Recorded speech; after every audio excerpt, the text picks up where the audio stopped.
It is me, the real Manos, and brought my friend Ian, SydPart2, if you're nasty. Hello.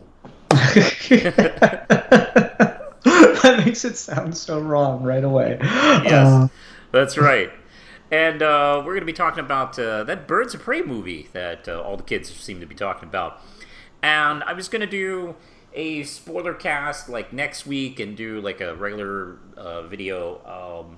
But I decided, why don't we just do it right now? So we're going to be doing a spoiler cast talking about the film in more in depth, so we don't have to worry about that stuff.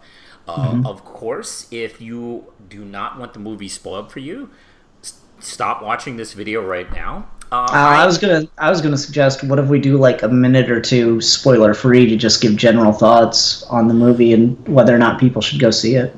Oh, yeah, we can do that, I think. I was going to post a non-spoiler review on my Valer TV channel. Oh, well then never mind. Okay, yeah. Hey, go over to my Valer TV channel, and I will have a non-spoiler review for you right there. I don't know if Ian's planning a video on his own channel or not. No, this is probably going to be the only time I talk about this movie in at least the near future. Oh my god, this is an exclusive. Yeah. Nowhere else you're going to hear his thoughts besides the Real Manos channel on YouTube. Oh yeah, there you go. Giving the people what they need. All right, let's get into it. Let's see. What are I guess we can just start from the basics. Like, what are your thoughts regarding the movie? You know, this was one of those things where a lot of these DC movies lately, I've been like, I don't really want to watch another one of these. And then the movie gets closer and closer and I actually start getting a little bit of hype. But, like, I've been burnt just enough times with particularly the DCEU that I'm kind of like, I'm really trepidatious about going into them. And particularly with this being the first sequel we've had in the DCEU since Batman vs. Superman, and it's a sequel to Suicide Squad, basically, or a spin-off of Suicide Squad, I guess you could call it. I was, like, really nervous because Suicide Squad's one of the worst movies ever made. You kind of come out of Batman v Superman and you're like, man, that was terrible. At least Suicide Squad can't be any worse. And then you come out of Suicide Squad, it's like, how was it worse? And, like, to be honest, I didn't have as initial a bad reaction walking out of either of those films as I've had just sitting with them and just thinking about them and just getting angry at them for being so awful. Because, I mean, just, shit, I could make a better Suicide Squad movie, and I don't even like those comics. But regardless of all that, so I was like, I don't know, I had a lot of trepidation about this being announced and seeing that it looked to be following kind of a similar tone to Suicide Squad and stuff, that I wasn't really sure what to think of it. But then as we got closer, I don't watch trailers, but I did catch a couple little teasers and stuff, like the one they posted teasing It. I thought that was a pretty good gag. And just seeing some of the casting, hearing some of the like behind the scenes news and stuff, I actually did kind of get a little hype. And even if I did disagree with a couple of the decisions, and when it came right down to it, I was sitting in the theater watching it, and I had a good time. I don't know if I can really say that it's a, like, good movie. I haven't really had enough time to really think about plot and character and see if that all lines up and it has any kind of theming. But in and of itself, in the experience of just sitting in the theater watching it, I was with a decent-sized audience. Everyone seemed to be having a good time. And I'll friggin' take that over a lot of the stuff we've been dealing with. How about you? What were your general thoughts on it? My experience is actually very similar to you. I was, a few months ago, like 50-50 on whether I was not going to see it. Matter of fact, I was getting close to not seeing it because, it's, like you said, it's tied into the Suicide Squad film. It's tied into the New 52 idea of Harley Quinn, which are two things I'm not a fan of. And also, it just, I guess, bugged me a little bit that it's a Birds of Prey movie, but it's obviously Harley Quinn. I didn't understand, like, why are we calling this Birds of Prey movie Harley Quinn? And vice versa. But the closer, yeah, like you said, the closer I got, the more footage I saw, the more early kind of reviews, like advanced showings, particularly talking about, I think her name is Kathy Yan, who's a director I'm not familiar with, but the more I heard about the visual storytelling and the action, and also Margot Robbie is absolutely perfect casting, and she is in it 1,001%. And it's hard not to get sucked into that. So I decided to see it like pretty recently, like just a few weeks before the film came out, and yeah, I enjoyed the hell out of it. It's a lot of fun. It wisely connects to the previous DC films without going all in on that continuity. So there's room for it to fit in with future DC films. I like the expanded world we get to see in Gotham City. It's fun to see Gotham City without Batman and Joker involved. What the other characters are doing. Let's see. And of course, Margot Robbie's great. The whole cast is really good. I mean, we got Mary Elizabeth Winstead in here, who now adds to the superhero gallery of Scott Pilgrim, which is great. And geez, Rosie Perez is really good. Man, I gotta give it up to her. Like, she gets the shit beat out of her this whole movie, and she holds her own great. So yeah, I really dug it, and I enjoyed the humor. I was worried when I'd heard there was a lot of narration from Harley Quinn in it, but I thought it worked really well. I thought the pacing going back and forth made total sense. Didn't have any confusion. I think built the story really nicely, especially when we go into like a certain period and she goes, "Wait, I forgot something. Let me go back. Let me go back to this other thing." It reminds me of how Kiss Kiss Bang Bang. Yeah. And of course the action sequences are beautiful. This might be among the best action sequence fight scenes I've seen in the DCEU films, including the Batman warehouse fight, which is great. But you're just so done with it at that point in the movie, right? Like, maybe if you opened with that. If it came earlier in the movie, yeah, that's the only problem. That's what turned it into a BBS review, but yeah. Yeah, but let's steer clear of that. Yeah. I gotta say, like, that warehouse, that whole not warehouse, funhouse, the funhouse sequence in that set, that gorgeous imagery of the moaning, screaming woman at the beginning of the building, the way they get all surrounded. Yeah, it's just really fun. I gotta say, and didn't even mention Ian McGregor, who is really cool in this movie. What did you think of his performance? See, it's funny. Black Mask is actually one of my favorite Batman villains. Not top tier or anything, but as far as when you get to those C and D list Batman villains, he's kind of up there for me. I really like him. Yeah. And so I was really kind of excited, nervous but excited to see Black Mask in a movie. And they kept the thing I most wanted, which is the sadistic, torturous bastard kind of thing that Black Mask has going for him. I really like that that's, Gotham villains all have their shticks. Two-Face commits two base crimes, Riddler leaves clues behind, and Black Mask just tortures people. That's his shtick because he got popular in the 2000s when torture porn was a thing. Yes. So that became his shtick, and, they definitely sell that part. He's not doing it himself. He kind of directs other people to carry it out, which in a way is worse. And so that was really cool. The only thing that disappointed me about Black Mask was that we only do the mask. I was really hoping to, I always kind of roll my eyes a little bit whenever a a superhero movie kills the villain at the end, I always prefer to leave him alive because you never know. Someone else may use him. And that's what the comics do, and it's good form, I think.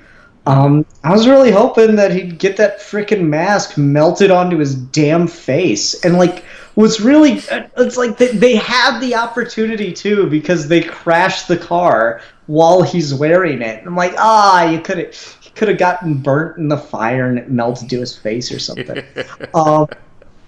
So I was like, I was really, really happy with a lot of the casting and stuff here. I think the only thing that's bothered me about any of the character choices or casting that they've made is the role they put Cassandra Cain in.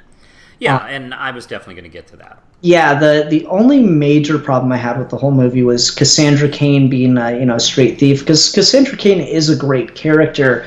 And when you really look at the role she serves in the movie, I saw someone point this out, that could have been Holly Robinson or Harper Row, and it would have worked just as well. Mm-hmm. And that's more in line with their characters than it is within Cassandra Cain's. So I was a little disappointed by that side of things, but at the same time, one of the things that really sold me on wanting to go see this movie is initially it was going to be Gotham City Sirens, and then Margot Robbie started reading a bunch of DC comics and fell in love with all the female characters and really made a push with the studio, with the directors and everything, to get these characters on screen because we might never get the chance otherwise. And I had a lot of respect for that. So often you'll hear Matt Reeves has mentioned it too, so I'll pick on him. You'll hear the next Batman director or someone come on and it's I really got into the Batman comics. I read Year One, The Dark Knight Returns, Long Halloween, The Killing Joke. I'm like, okay, so you've started reading Batman comics, but you haven't gotten real into it. Yeah. And to me, I think Margot Robbie did more research on comic books than anyone else ever in the history of Batman films, oddly enough. So I don't know. I was really happy with that, and overall, I was pretty happy with the portrayals we got. I thought Huntress's awkward ass. I thought for a while, I'm like, she's kind of the weakest part because she doesn't really get to be in this movie that often. But then when she's there, she's pretty damn entertaining, and this awkward performance she gives about not really understanding social cues because she just spent her entire childhood preparing for revenge, and guess what? That probably would make you a bit of an awkward person. Exactly. I love the whole kind of introduction where we get her. She's about to introduce herself, and then we get her backstory, and then as we're seeing that backstory, we're seeing her rehearse her intro, which I thought was really fun. And you see it build awkwardly. Until now, when you see her, in the rest of the movie, and she introduces herself, I think once or twice after that, it's you really have a sense of that character and who that is. Mm-hmm. And I absolutely love Mary Elizabeth Winstead. So, God, Huntress is one of those characters in Batman that I really enjoy and have often felt gets overshadowed sometimes. She comes and goes for me. I'm not the biggest Huntress fan, but I think she's in good stories, if that makes sense. Yeah. I don't know. It's just sometimes she's strong and writers are really interested in her, and then they kind of forget about her, or then they write her off. I absolutely dug her in this, and Black Canary was great too. Mm-hmm. Yeah, no, I love the casting choice for Black Canary. I was a little disappointed, when I saw some behind the scenes clips and I saw the actress singing "It's a Man's World." I was like, oh man, this is the perfect opportunity to just do a whole scene that's just everyone listening to Black Canary sing a song. And that could be so cool. And then, she starts out, and here it is. This is the scene. I'm so excited. And then, other people start talking. So I'm like, aw. I was disappointed by that. I was really hoping to just get, straight 3-minute scene of just her singing and everyone just being, amazed by it. I think, if I'm not mistaken, I think this is the first live action Black Canary that feels the most like the actual character. Mm-hmm.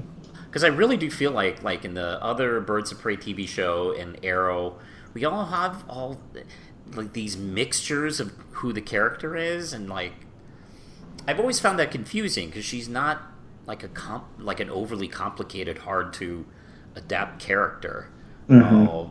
So it was a nice big relief to like, okay, this is Diana Lance, and I don't know, her and Montoya, as well as Huntress. Now you mentioned Cassandra Cain, and I was kind of wanting to get that. That was my only real beef with the film, actually, because I'm a huge Cassandra Cain fan, and that's not Cassandra Cain, and I mean she's more Jason Todd than Cassandra Cain. And you mentioned Holly Robinson. That's actually a good point. They could have used one of those other two characters if they wanted to complete, the female cast properly. And it's like, yeah, they didn't need to make it a Cassandra Cain. And not only that is like, they want to make sure her name is Cassandra Cain, because they name drop her a lot. Yeah. It's almost, hey audience, her name's Cassandra Cain. Don't forget that. And the thing for me is like, especially because kind of the purpose of putting these lesser known characters into a film is, okay, now go check them out. Go read the comics, go see what they're like. And I'm just imagining the person that walks out of Birds of Prey that's never read a comic before going in the shop. I'm like, oh man, I can't wait to read about my favorite little street thief, Cassandra Cain. And they're just gonna like, this is a completely different character. Yeah. There's nothing like, I was even holding on because I'd heard that she was not anything like the character. So it was like when I walked into the film, so it was like, okay. But I was holding on a little bit. Like, once we got to her breaking her out of jail, and they were surrounded, I was like, okay, this is where it's got to happen if she's really this character.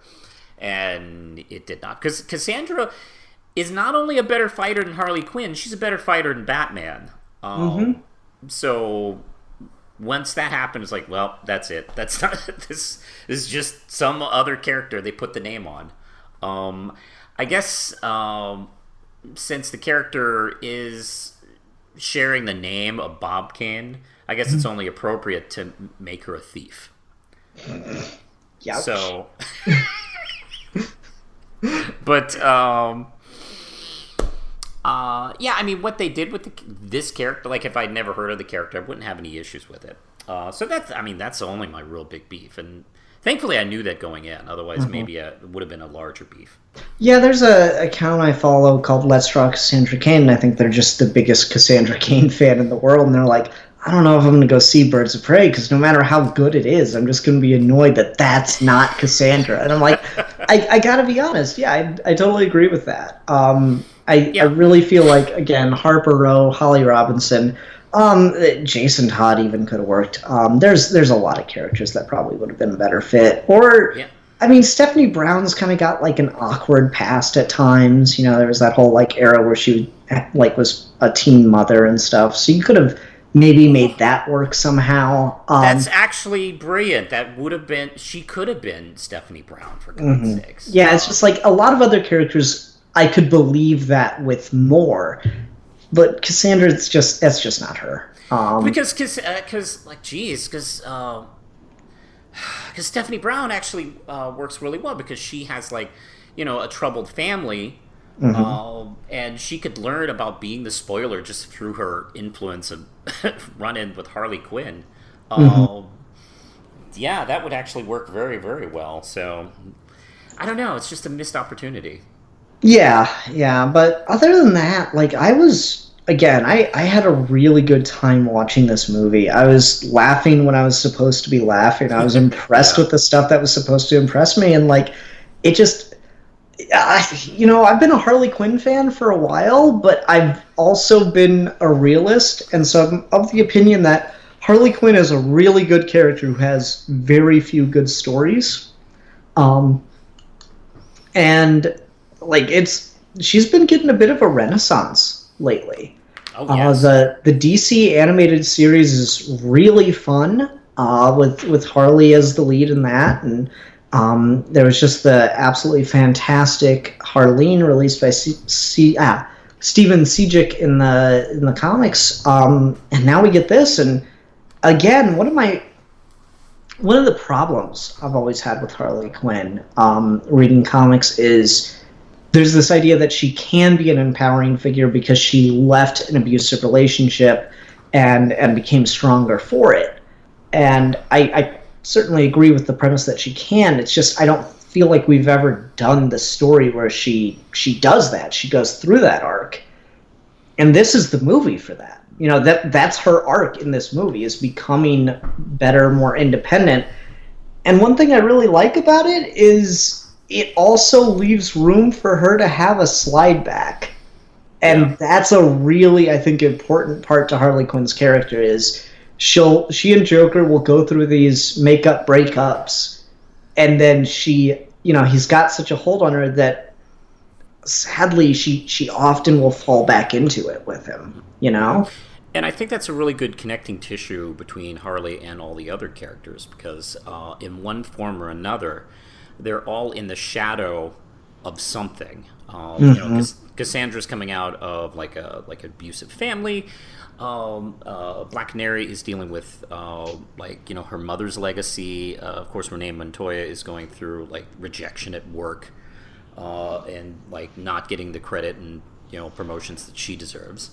The only one that's really kind of somewhat different from that is Huntress, who has like the revenge story going on. And you definitely see all and I mean that definitely even connects to the villain, Black Mask. He is dealing with the rejection of his legacy. Like, his family has rejected him, and so he's gone off and he's like, well, I'll become a crime lord. That'll impress them. So very empowering, Black Mask. Let's see. I like the fact that he had Mr. Zaz as his boy toy. Yeah, as his boy toy, as his guy doing all the real bloody work. I like the fact that he has hair. I like the fact that he is blonde. He's closer to the Mr. Zaz I'm familiar with, although Mr. Zaz in the comics has become the same thing from the movies, so I guess it really doesn't matter anymore. But I like their weird, like, really positive relationship. That actor, I recognize. I can't place him. I don't even know. But yeah, I really liked him, and actually I didn't realize he was in the movie until he refers to him, and I noticed the scars. Like, oh shit, it's Mr. Zaz. Oh, that's one of the things I like about that character. I feel like he just pops up, and I go, "Oh no, not him, not Mr. Zaz." Yeah, like, you know how many times I watched Batman Begins before I realized, oh shit, Mr. Zaz is in this movie. Oh man, I remember still to this day sitting in the movie theater watching Batman Begins, and like they have that scene. It's like, oh, it was that same kind of feeling. Like, oh, shit's about to go down bad. This creeps in the movie. So I'm waiting for a film to put Cornelia Stirk in one of their films. I have no idea who that is. He's another Alan Grant villain. Okay. Alan Grant did a great job adding real more horrific villains to Batman's rogues gallery, like Mr. Zaz and the ventriloquist, and Cornelia Stirk is one of them, and he's kind of basically Jeffrey Dahmer with mental powers. And he's really, really, really quite creepy and awful. Which is probably why he hasn't really been used too much, because he's a cannibal and he eats people. That was that era, right? And the comics was just, okay, how dark can we go?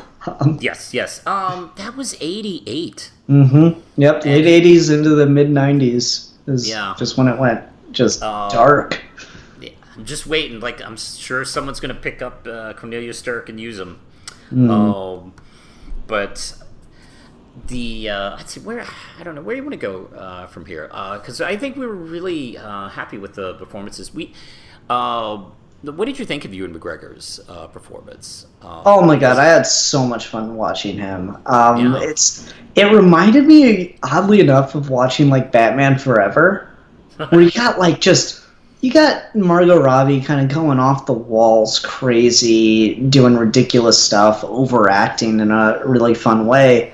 And then you got I feel like Ewan McGregor just showed up on set and he's like, "Oh, you ain't upstage me, bitch," and he just went with it. He just sold scenes just so over the top, and it's so fun. Like when they go tell him that they lost the diamond, and he just starts throwing a damn tantrum. Oh my god, I felt that. I've been in that room with that guy like last week, man, and it just it hit so hard. Oh, I know, he's this spoiled, evil bastard, and we've already seen what he's capable of in one of his first scenes where he tortures that family to death. So anytime he's like mad in a scene, he's dangerous and scary. It's funny you mentioned like Batman Forever, because I was thinking about Batman Forever and the other Schumacher one, Batman and Robin, but specifically Batman Forever, where there is some real like top grade. I don't want to call it overacting, but over the top acting. From McGregor and Margot Robbie, and everyone else kind of plays it, pretty straight, which I think helps, because that balances like the over top performances. Whereas in like Batman Forever, like everyone was trying to top each other. Like, no, you can't all be up here. And they were also both very confident over the top performances. They were enjoying it and comfortable. I've seen over the top where it just feels like someone's trying really hard to be over the top. And these were just like, no, this is who I am. This is who this character is. And they are each selling it in their own different ways, because they both also have like these moments of subtlety and scariness, and it's just great. One thing I want to make sure we talk about is just the way the film is cut together, because it has that very, like we mentioned, Kiss Kiss Bang Bang earlier. I also, you can't help but think of Pulp Fiction. Any movie that tells events out of sequence, you just go to Pulp Fiction. And it shouldn't work, but it just does. Particularly after how messy the editing was with Suicide Squad, I'm kind of just like, it's just a breath of fresh air that this is so over the top and crazy with the way it's cut together and kind of schizophrenic in that literal way.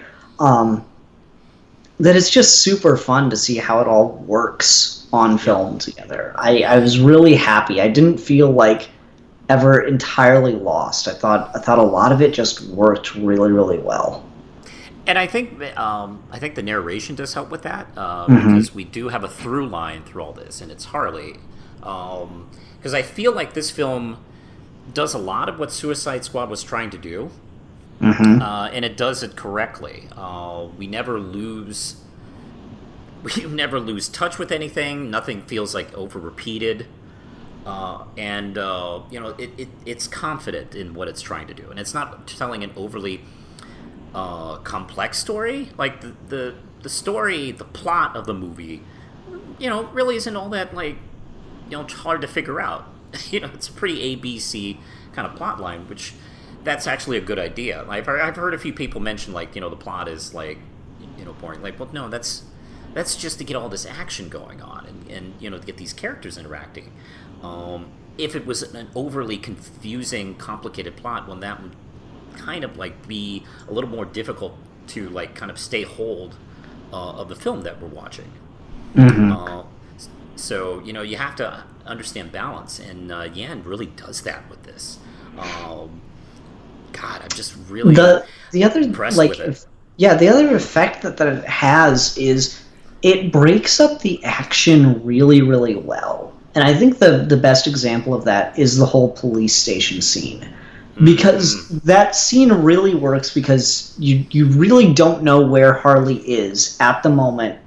And then she just magically almost shows up at that police station, goes to town, and it gets to just like the only second you possibly could have to breathe in that entire sequence. And then it cuts back and gives you all this exposition and stuff that otherwise would be setting up that scene. Correct. And then you go back to the present at the police station, and then it's like 10 more minutes of action.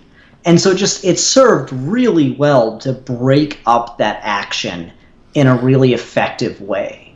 I'm really impressed when someone can write a story non-linear method, because I tend to write linear, and my concern every time I do like non-linear is losing focus and losing like what we're trying to do with the story, and they don't do that here. It's one of these creators that is able to hold on to the narrative, even if we're not going A, B, and C. We never lose it. We never are confused. Exactly. Yeah, I mean, it's very similar to. I know this was not a comparison that you might be expecting, but Little Women is quite this way, where it uses nonlinear storytelling to put together its plot, and it is actually. I've seen a couple versions of Little Women in film, and this is actually the best and best paced because it uses that type of storytelling. Okay, cool. That's my quote, by the way. If you love Birds of Prey, you'll love Little Women. Did you have like a favorite sequence, a favorite scene, or anything? Because for me, I think my favorite is, as great as the Funhouse was, there was something just impressively low tech about it that was super fun and just felt very Harley Quinn. Was the motorcycle chase with the roller skates? That was amazing. And you know what? I have a friend who is a huge Harley Quinn nut and is a roller skater. And I feel like that scene was written for her specifically. That's awesome. Yeah. I haven't talked to her about it, but I know I've seen her like go off on the film. That was really cool. I really love the fact that like Huntress pulling her on the bike, and then she goes right to the car, and then to the Rolls Royce, and it's in front of the Rolls Royce, Indiana Jones style. Yeah, it's just, I thought that was just a really fun sequence. It like, because Harley, when you see her, even in like the new animated series, she has like this tendency to go like cartoon physics, like that's her secret superpower. And so I thought that was like a really effective way to kind of get to the cartoon physics, but it still felt like very believable and like actionable and stuff. So I was really happy with that. Yeah, they were able to find that line. Like, she gets hit by that convertible and like thrown into that van, which I don't know, that might have murdered me if that happened to me. But we're able to accept her getting up because she's a she limps. Villain.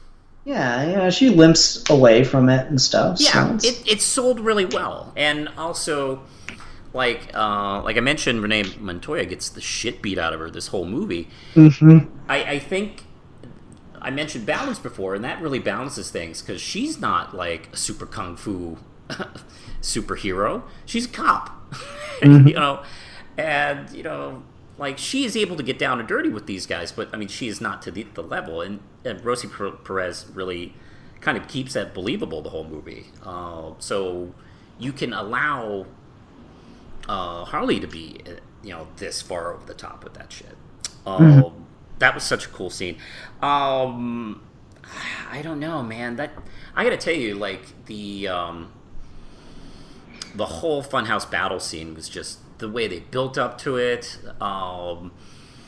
where they're surrounded by all those guys, because they had been building up to that throughout the film with him putting out the bounty on Cassandra's head.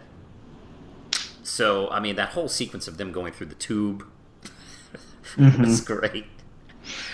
Oh, I don't know. Maybe my one specific moment is Harley Quinn hopped up on cocaine Oh my god, that was a fighting great thugs. fucking scene. Yeah. Jeez. I mean, that's the last person you want to put on cocaine. Yeah, yeah. Maybe the Joker worse, but yeah. Mm-hmm. That was really nicely done, and geez, that acting that Margot Robbie does, where she's getting clouded by the cocaine, and then it snaps on. And, Mm-hmm. that's how you act. Yeah. It's so great. Yeah, Oh, no, I love the look on her face, the way it just changes. I thought that was so solid, and she really really does. You can tell she loves playing this part. She super commits to it. mm-hmm. Everything from like when Renee Montoya is chasing her through the market street, and she like has to stop and look at the fanny pack that's all glittery, or when they get into the apartment and she just starts baby talking to a fucking hyena, and I'm like, okay, you can't get much more ridiculous than that. And then she like puts a Twizzler in her mouth and puts the other end of the Twizzler in the hyena's mouth, and I'm just like, that is Harley freaking Quinn if I have ever seen her. Like the one of the things that annoys me is like the sexualization of Harley Quinn is always very very vanilla, very like, oh, she's wearing like a corset or something, and I'm just like, that's not quite like what Harley does to be sexy. She's kind of weird about it. It's like it's almost like a weird fetish for her. And I think of like the Harley Quinn jumping out of a big cream pie, like that scene in the animated series, and that's the kind of shit she's doing here. Like sharing a Twizzler with a hyena just fits that kind of mold to me, where it's like very strange, but like oddly both hilarious and kind of like, I don't know if even sexual is the right word, but oddly kind of, daring. No, I wouldn't use sexual there. I would use sexual in terms of the food porn concerning the sandwich. Oh, yeah, that was good. Which, I mean, like, she doesn't want to eat. She wants to screw that sandwich. She loves it so much. And, the camera really lovingly watches as the cook is, cooking and putting that sandwich together. And then she,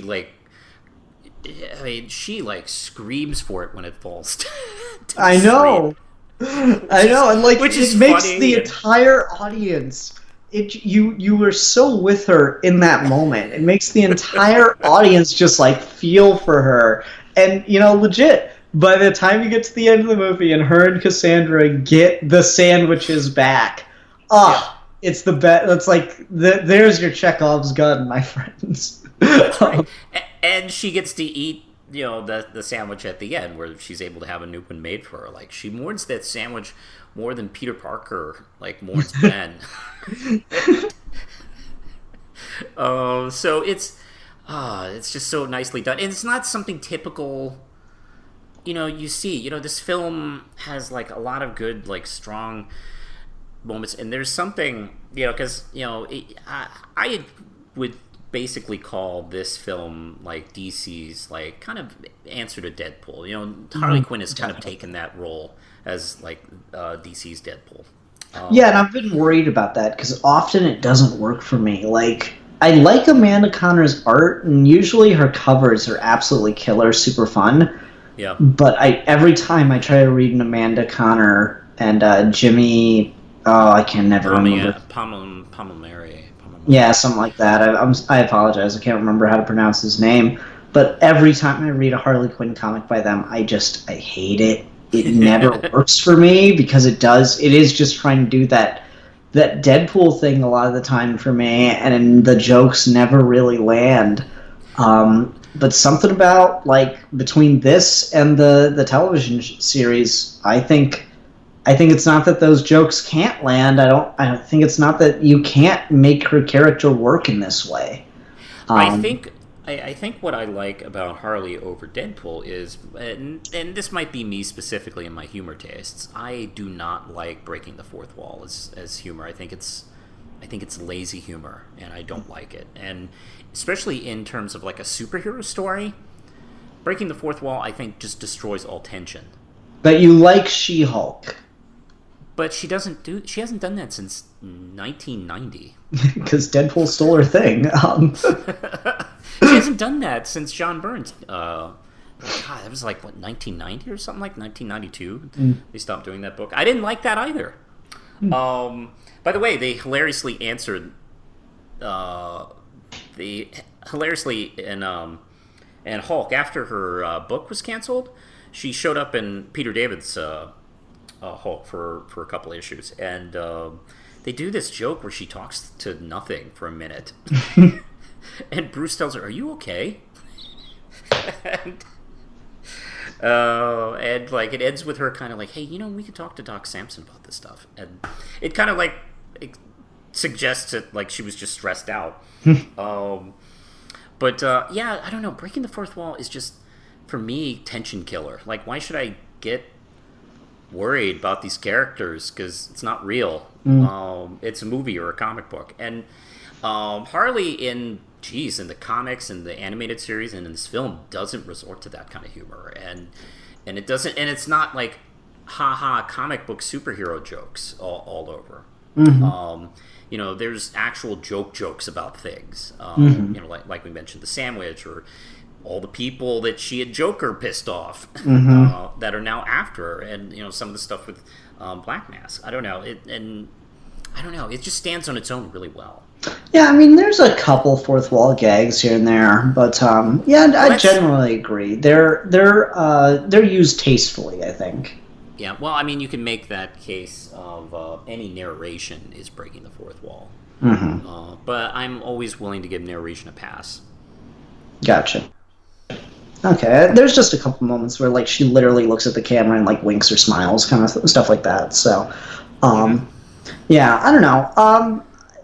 I quite like a lot of the humor in this too. I think it really did work. It is most certainly more of a Harley Quinn movie than it is Birds of Prey. I really like how it ended, how it set up the Birds of Prey to have their own movie where you don't need Harley Quinn. Yeah. I thought that was a really good move. Yes. I was actually surprised by that move, and I endorse it. That was a great idea. Like, no, this is just the beginnings of the Birds of Prey, and Harley Quinn is going to go and do her thing in Suicide Squad 2 with James Gunn. And it basically suggests also that maybe Romaine Montoya might be the question.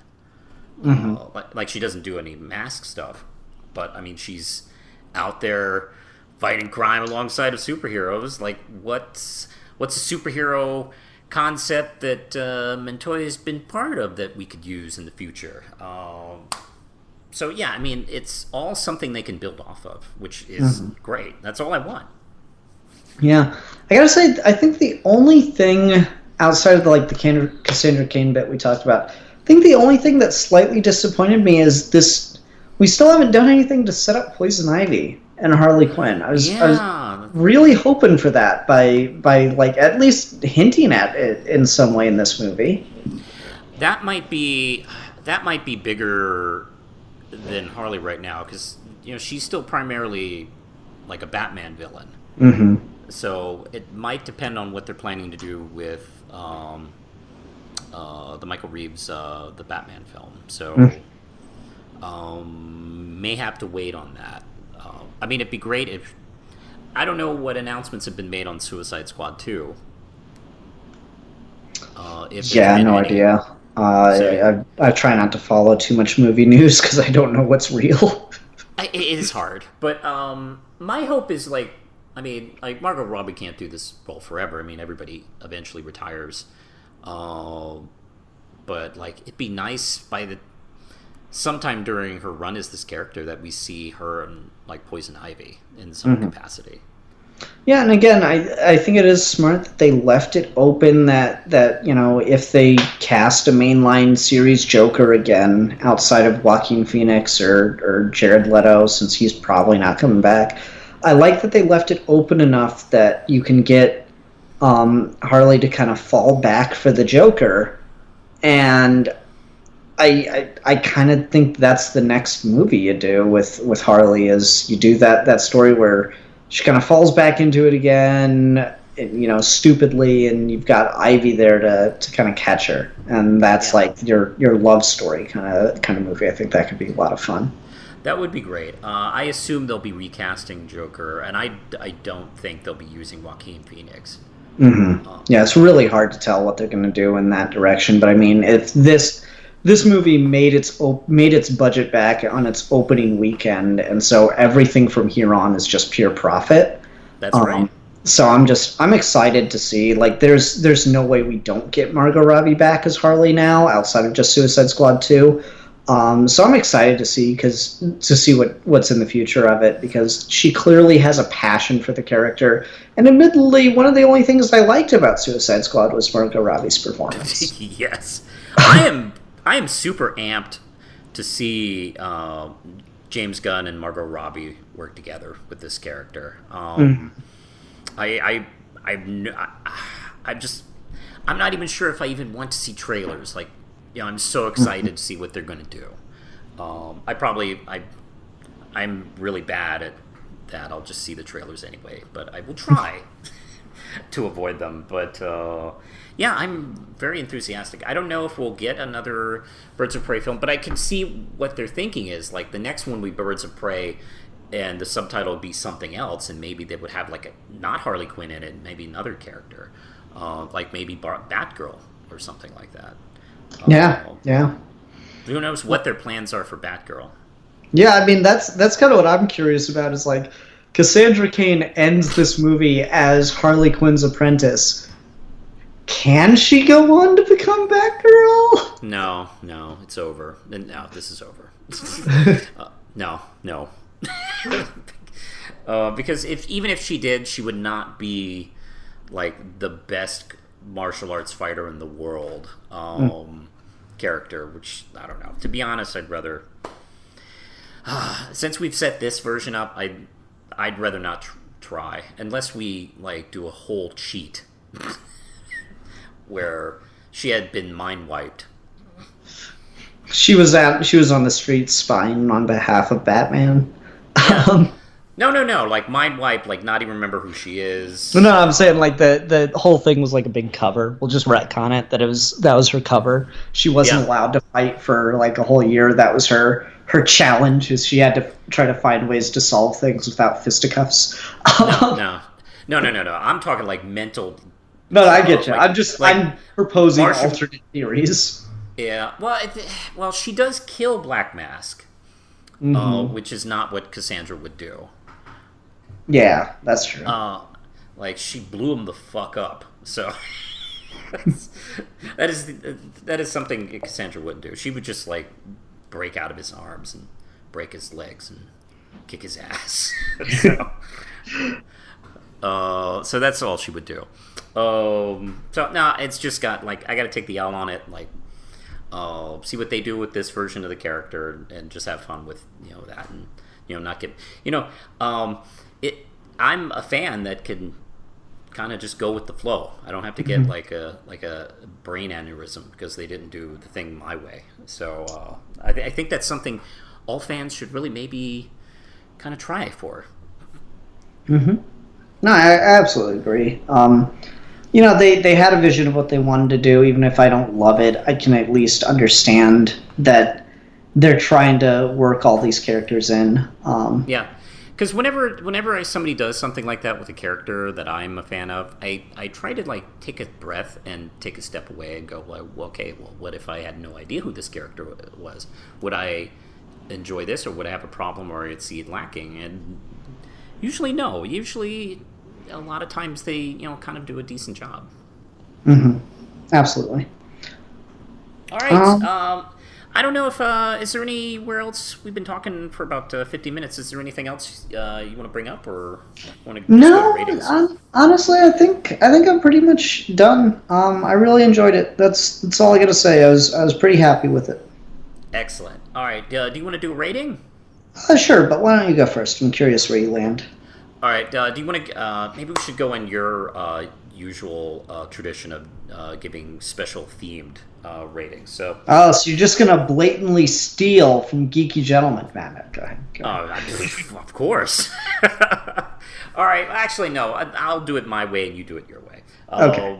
I'm going to give this definitely 4.5 RAM chips out of 5. I really enjoyed the hell out of it. It was even better than I'd hoped, and the action's wonderful. And to be honest, like. The acting's great, and to be honest, like I'm curious about checking out more of Yan's work. I don't know what else she's done, but I'm really curious about seeing this director again. Yeah, totally. Yeah, I'm right with you. Besides, like the one major thing about Cassandra Cain, legit still like bothering me to some extent. This was a pretty good movie. It exceeded my expectations, which were admittedly low, but DCEU.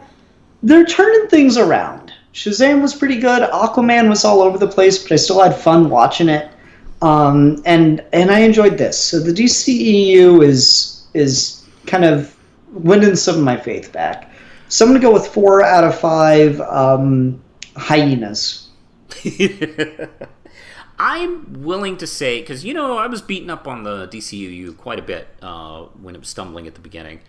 I have to say, I'm willing to go this far that I don't think they're turning things around. I think they have turned things around. Okay. Because I think quality-wise, I think they've been pretty set since Aquaman, Shazam. Joker was a huge hit. There are people who have disagreements on whether or not it's good, but it's not been to the point, as far as I'm concerned, to their previous films. I think there's been a healthy disagreement on that one, as far as the quality, and this one's great. So, I don't know, unless the Wonder Woman and Batman films are terrible. I'm willing to say that DCU is turned it around. They've kind of figured out, or at least they're on the way to figure out what makes DC unique, and that's important because the creators over at Marvel, Kevin Feige and the producers at the MCU, they know what works with Marvel Comics, and they've applied them really well to the films. And I think the mistake at first with DCU was just trying to go darker than the Marvel films, and they kind of, I think, sacrificed who these characters were, especially trying to do one type of darkness. And I think now they've figured out, well, wait, the DC comics really shine when they're allowed to be themselves, and they're not as connected as Marvel. And there's a lot of silly things and dark things all over the place. And I think they've figured out let's just let them be free to be who they are. Joker is this way, Shazam is this way, and let's see what happens. And so far, I think this new direction has been successful. Yeah, I mean, honestly, one of the things that finally made me decide, all right, not only am I going to go see it, I'm going to go see it opening weekend, is Haley and I were out shopping, and we saw Aquaman and Shazam on Blu-ray, and they had a little promotional sticker on the Blu-rays, use a code on the back of the sticker and get X dollars off a movie ticket to Birds of Prey. I'm I kind of want Shazam and Aquaman on Blu-ray. They're not perfect movies. They definitely have flaws, but I kind of want to be able to watch those again and stuff. And so I bought them, and that was that extra little excuse. I got a couple bucks off the movies, off the movie tickets, the movies themselves weren't overpriced. So it was I don't know, it's that's a sign to me of establishing good faith in the universe again. And so it's a good time. It's a good thing. Yeah, and that's all I've ever wanted. That's all. When I was complaining the most, that's all I really wanted. Just value these characters, respect these characters from where they're coming from. And So, what is the next DC movie? Is it Wonder Woman? It's Wonder Woman, yeah, Wonder Woman 84, and I'm hardcore about that one. I'm very excited about that one. Yeah, I'm hoping it's better than the first. You know, you and I kind of disagreed on that one a little bit, but yeah, I'm curious to see. Yeah. Yeah, we'll find out. All right, hey, do you have anything to plug before we go off?